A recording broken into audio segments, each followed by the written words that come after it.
వాళ్ళ కళ్ళలో ఏమైనా కాకులు పొడిచినా ఇక్కడ తీసుకుంటలేదా? నో కాస్ట్ ఈఎంఐ ఇక్కడ చెప్పలేదా మనకి?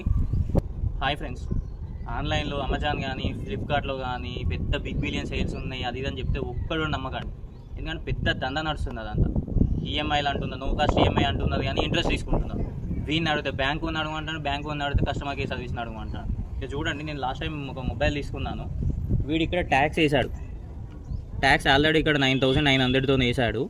బట్ వేసాక కూడా నో కాస్ట్ ఈఎంఐ అన్న తర్వాత కూడా ఎవ్రీ మంత్ మళ్ళీ జిఎస్టీ తీసుకుంటున్నాడు, మళ్ళీ ట్యాక్స్ ఇస్తున్నాడు. సో మీ కస్టమర్ కేర్కి దీని గురించి కస్టమర్ కేర్కి కాల్ చేసి అడిగితే వాడేమంటాడంటే, అమెజాన్ కస్టమర్ కేర్ కాల్ చేస్తే బ్యాంక్ వాళ్ళని అడగనే అది మా తప్పు కాదని వాడు అంటున్నాడు. బ్యాంక్ కస్టమర్ కేర్ కాల్ చేసి అడిగితే అమెజాన్ వాళ్ళని అడగంటే అది మాకు సంబంధం లేదు అంటున్నాడు.